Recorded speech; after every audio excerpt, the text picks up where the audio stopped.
Halo teman-teman dan Bapak Ibu dosen, perkenalkan saya Dava Rifki Aditya. Pada video ini saya akan membahas studi kasus yang berjudul Penanganan Kasus Pembunuhan Brigadir J dan Penegakan Hukum di Indonesia.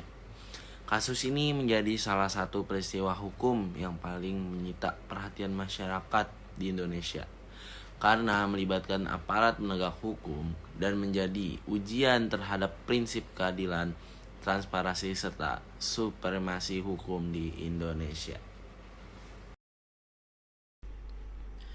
Nah teman-teman, ini adalah video CCTV yang diambil dari rumah Ferdi Sambo. Nah, kasus pembunuhan Brigadir J atau Nofriansah Yosua Huta Barat terjadi pada 8 Juli 2022 di rumah dinas Ferdi Sambo yang ada di Jakarta Selatan. Nah, awalnya pihak kepolisian itu menyampaikan bahwa Brigadir J meninggal akibat baku tembak dengan Baradae. Namun, setelah dilakukan penyelidikan lebih lanjut, fakta yang terungkap berbeda dari keterangan awal. Penyidikan menemukan bahwa pembunuhan tersebut merupakan tindakan yang telah direncanakan. Tokoh utama yang terlibat adalah Ferdi Sambo yang saat itu menjabat sebagai Kepala Divisi Profesi dan Pengamanan Polri. Selain itu, turut terlibat seperti yang di video, yaitu ada Richard Eliezer, Budi Hanglumiu, Putri Chandrawati, Kuat Ma'ruf, dan Ricky Rizal. Nah, kasus ini berkembang menjadi perhatian nasional karena ditemukan dugaan rekayasa tempat kejadian perkara, penghilangan barang bukti, serta upaya menghalangi proses penyidikan atau obstruction of justice. Proses persidangan akhirnya berlangsung secara terbuka sehingga masyarakat dapat mengikuti jalannya proses hukum hingga putusan pengadilan dijatuhkan kepada para terdakwa.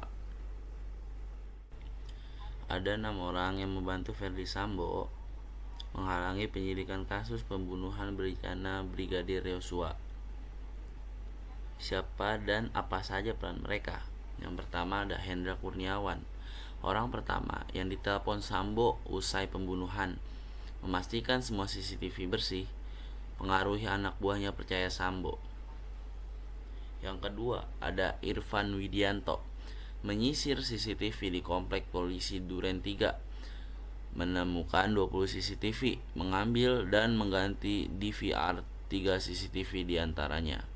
Yang ketiga ada Agus Nurpatria, menyuruh Irfan menyisir CCTV setelah mengambil dan mengganti DVR-nya.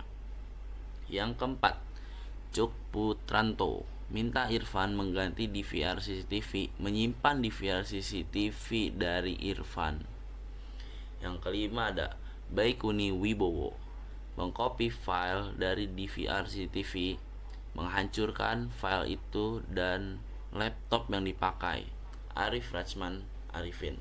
Yang terakhir, diminta Hendra menemui penyidik Polres Jaksa, minta Cuk dan Baikuni hapus file CCTV memakai laptop. Tadi saya sudah memaparkan perihal studi kasus pembunuhan Brigadir J. Kali ini saya akan membahas analisis kasusnya. Kasus Brigadir J menunjukkan bahwa penegakan hukum di Indonesia menghadapi tantangan besar ketika pelaku berasal dari institusi penegak hukum itu sendiri. Di sisi lain, kasus ini juga membuktikan bahwa sistem hukum masih dapat bekerja ketika terdapat pengawasan dari masyarakat, media massa, lembaga negara, dan proses peradilan yang terbuka. Dari sudut pandang pendidikan kewarganegaraan, terdapat beberapa nilai penting yang dapat dipelajari, yaitu supremasi hukum, yang setiap warga negara memiliki kedudukan yang sama di hadapan hukum tanpa memandang jabatan.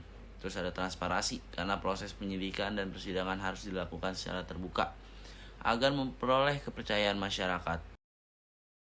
Nah, teman-teman, di sini ada beberapa solusi yang dapat dilakukan agar kasus serupa tidak terulang, yaitu memperkuat pengawasan internal dan eksternal terhadap aparat penegak hukum, memberikan sanksi yang sangat tegas kepada siapapun yang menghalangi proses hukum, meningkatkan transparansi dalam penyidikan, dan memanfaatkan teknologi seperti kamera pengawas dan sistem digital untuk menjaga keaslian barang bukti.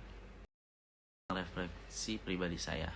Sebagai mahasiswa, saya belajar bahwa hukum harus ditegakkan secara adil tanpa membedakan status sosial maupun jabatan seseorang.